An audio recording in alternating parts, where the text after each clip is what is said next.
당원제도가 생긴 이래로는 민주당의 노무현 대통령, 민주당의 문재인 대통령이었어요. 그리고 민주당의 이재명 대통령일 때 대통령도 강하고 민주당도 강한 거예요. 대통령의 지배를 받으면 당이 망하는 거예요. 그거는. 대통령의 지배를 받으면 안 돼요. 민주당이 권력을 가진 대통령의 지배를 받아들이는 순간 그 당은 해체가 시작되는 거예요. 해체되면 그 다음부터는 내일이 없는 거예요. 그 다음부터는 모든 게 다 혼돈입니다. 제가 이재명 대통령의 구상이 굉장히 위험하고 실패할 가능성이 많다고 생각하는 그것 때문입니다. 이분이 굉장히 알쏭달쏭한 얘기를 하거든요. 그러니까 지금 이재명 정부에서 뭔가를 획책하고 있는데 뭔가 어떤 계획을 갖고 있는데 그 계획을 실행을 하게 되면 결국은 정권의 몰락을 부를 것이다 라고 했을 때 이분의 머릿속에 지금 뭘 생각하고 있는지 그게 궁금하더라고요. 아마 이건 진짜 뇌피셜인데 제가 생각하는 거는 이날 말을 꺼내지 않았지만은 첫 번째는 공소 취소, 두 번째는 뭐 연임 뭐 이런 거를 지금 이재명 대통령과 친명들이 꿈꾸고 있는 거 아닌가. 그런 식으로 가면은 이 당은 망한다라는 얘기를 하고 싶었던 것 같은데 그게 빠진 것 같아요, 제가. 예. 지금 딱 말씀하신 거와 비슷한 이야기를 바로 송 의원이 이런 이야기를 했습니다. 정청래 전 대표가 이재명 대통령을 깔본다. 사실 김 실장님의 분석이랑 같은 맥락인데 다른 분들은 어떻게 보세요? 이재명 대통령보다 먼저 국회의원이 됐잖아요. 뭔가 대통령을 좀 약간 깔본다 그럴까?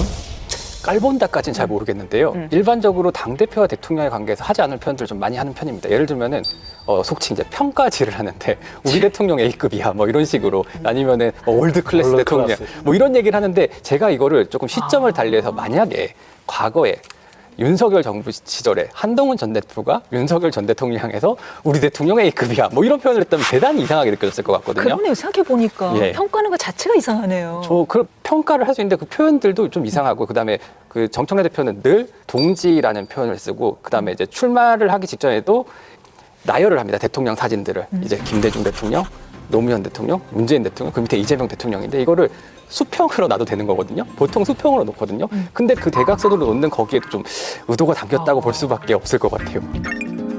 그런데 그 송영길 의원이 정 전 대표를 향해서 스토커의 역적 참수라는 극단적 표현까지 쓰면서 맹비난하고 있는데 상대방이 좋아하지 않고 동의하지 않는데 혼자 이재명을 몇 번 외친다고 그게 무슨 명청 대전이 없어집니까? 예. 그걸 스토커라 그럽니다. 스토커. 매번 신문에 명청 대전이 일면을 장식하는 이런 어이없는 일이 벌어지고 있습니다. 있을 수 없는 일입니다. 옛날 같으면 역적으로 목을 잘라 정말 진압을 해야 될 그런 사안이잖아요.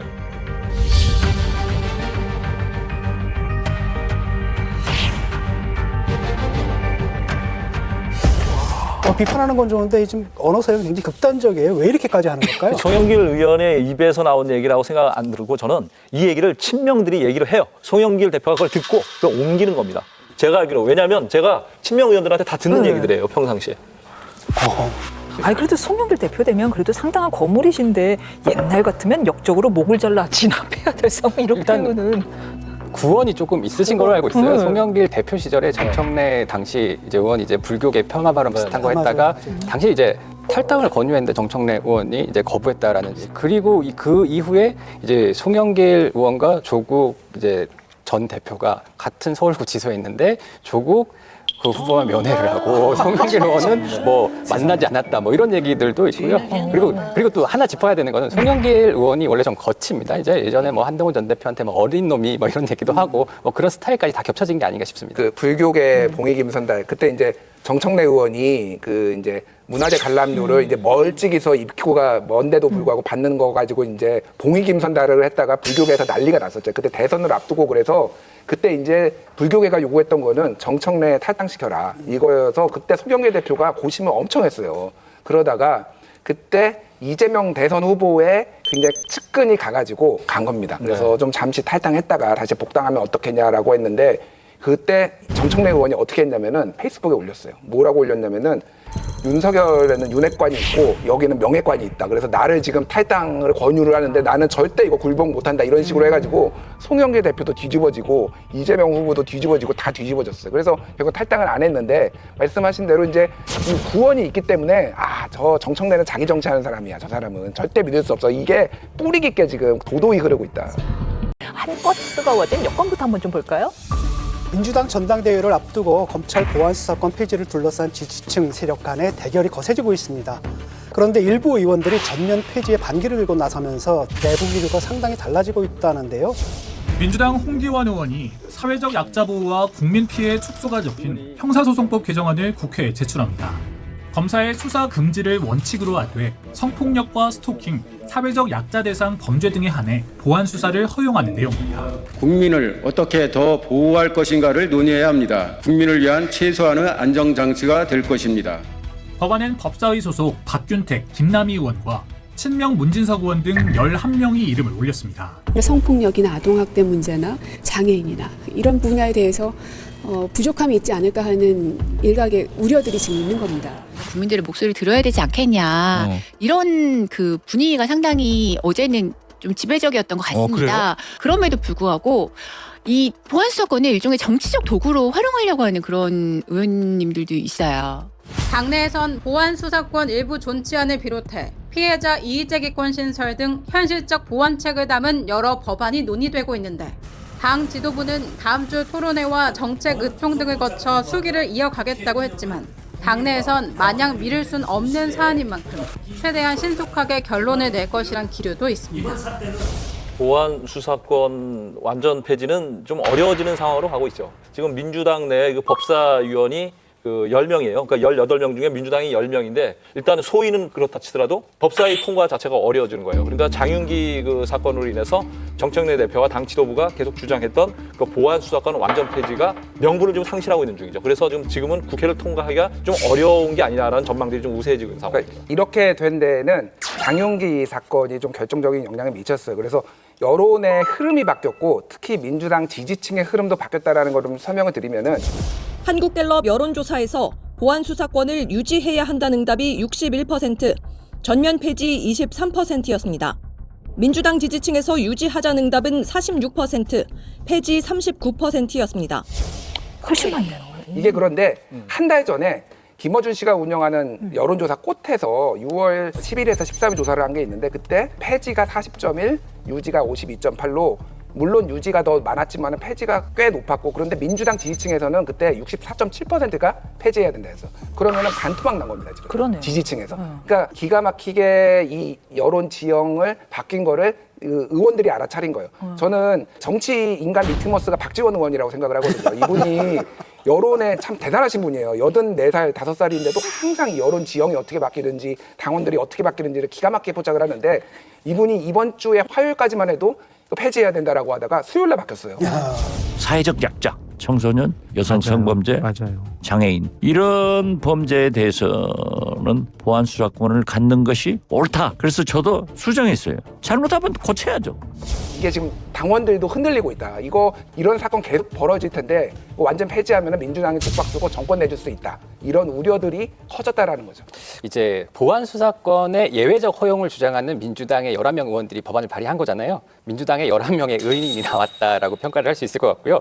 그 사실 내부적으로 보안 수사권 폐지에 문제가 있다고 생각하는 민주당 의원들의 수는 훨씬 많습니다. 제가 아는 한 중진 의원 같은 경우에는 한 형사법 전문가한테 얘기를 해가지고 야 내가 말을 못하니까 네가 좀 대신 좀 해라. 이거 문제가 많다라고 이렇게 주문을 하기도 했거든요. 근데 그분은 정작 법안에는 이름을 안 올리셨어요. 왜냐하면 이제 문자 폭탄, 강성 지지층에 시달릴까 봐 그러는 건데 하여튼 11분께서 깃발을 들고 나섰으니까 추가적으로 더 문제 제기를 하는 의원들이 많아질 거라는 생각이 들고요. 보안 수사권 폐지가 과연 민주당 전당대회 전에 가능할까라는 그 의구심에 좀 힘을 싣는 지점이죠. 근데 그 11명의 영향력이 얼마나 크냐의 문제인 것 같아요. 지금 의인이라고 표현하셨지만 김어준은 검개라고 표현했단 말이에요. 그리고 더 문자 폭탄까지 지금 실제로 두려워한다는 거잖아요. 그 11명이 11명으로 끝낼 것인지 진짜 나비 효과를 일으킬 것인지는 또 다른 문제. 그 11명 얘기가 나왔으니까 제가 조금 더 말씀을 드리면요. 이분들이 그 10명을 채우면 기자회견을 하겠다라고 내부에서 얘기를 하고 그래서 10명을 규합하기 시작을 하는데 10명을 규합할 때까지 사흘이 걸렸습니다. 사실은 민주당 내부에서 보안 수사권을 일부라도 좀치해야 된다라고 생각하는 사람들이 굉장히 많은데 왜 이렇게 오래 걸렸을까요? 지금 얘기하는 문자 폭탄, 강성 지지층의 공격 이런 것들을 이제 의식했을 텐데 저는 이거보다 더 근본적인 문제가 있다고 봅니다. 말하자면 보안 수사권 유지로 가네?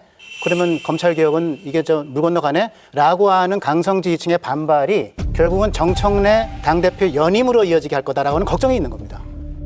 그러니까 친명 내에서도 일부 존치해야 된다는 생각을 갖고 있는 사람들이 많은데 바로 이런 것들을 공개하는 순간 그 표가 정청래한테 간다. 라고 하는 두려움이 실제로 이거 안에 있어요. 그렇기 때문에 이것이 간단한 문제가 아니다. 저는 그렇게 생각합니다. 어디 복합적인 마음이네요. 네. 다만 민주당 의원총회 내부의 분위기도 좀 바뀌고 있는 게요. 예전에는 보안 수사권 폐지에 대해서 우려를 하는 일부 의원들이 발언을 하면은 막 그 좌석에서 막 그 야유 막 이렇게 하는 입틀막이 들어왔어요. 네, 뭐 입틀막? 그런 게 있었는데 최근에는 어쨌든 간에 15분이 발언을 했는데 10분 정도가 같이 우려를 표현하면서 서로의 공감대를 하나하나씩 쌓아가고 있는 과정인 것 같아요. 실제로 당 지도부의 분위기도 바뀌었잖아요. 이게 예전에는 뭐 너무 당연히 당론인 것처럼 했는데 이제 와서 당론이 아니다라고 또 이야기를 했다고요? 당내의 다양한 의견은 물론 법조계와 학계, 시민사회 등의 의견도 폭넓게 수렴하며 치열한 토론과 수기를 이어가도록 하겠습니다. 보안 수사권 폐지 관련해서는 형소법 관련해서는 당론으로 의결한 적이 없습니다.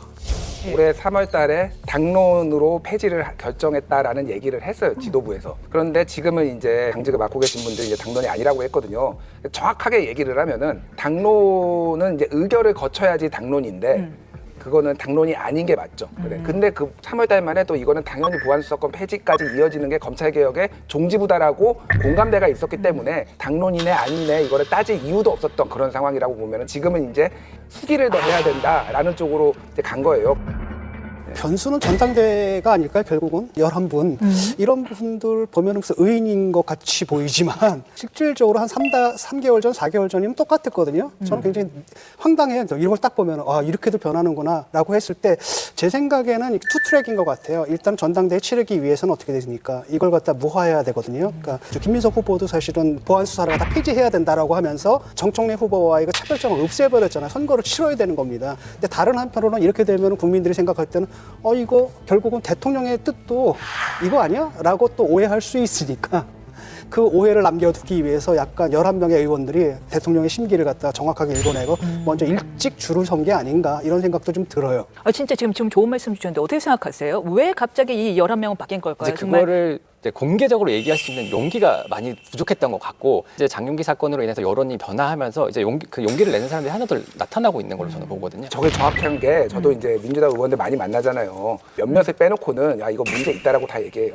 거의 대부분 우려된다, 걱정된다 얘기했는데 여론이 너무 안 좋아졌어요. 이거 지금 밀어붙였다가는 큰일 나게 생겼다. 우상호 지금 강원지사 전 정무수석도 얘기하죠. 이거 딱 이런 사건 몇 건씩 터지는데 그러면은 이제 무조건 이제 국민의힘에서는 다 민주당 때문에 이렇다라고 하면은 그거 어떻게 할 거냐 이런 얘기들이 설득력 있게 지금 다가가는 거죠. 이재명 대통령의 딜레마입니다. 결국 그것이 뭐냐면은 하나는 전통 지지층의 완벽한 검찰 개혁이라고 하는 요구가 있는 거고 또 한편으로는 또 이와 별개로 대통령이 됐기 때문에 나는 이건 이 수사권 검찰 수사권을 통해서 뭔가 전국을 운영해야 되겠다라고 하는 욕심이 난 있을 수 있다고 봅니다. 어쨌든 대통령으로서는 검찰 수사권을 일부라도 갖고 있는 것이 권력 운영에 굉장히 중요한 수단이 되기 때문에 그런 측면에서 지금 보안 수사권의 일부 존치 문제가 계속 살아나는 카드가 되고 있다. 이런 말씀을 드릴 수 있을 것 같아요.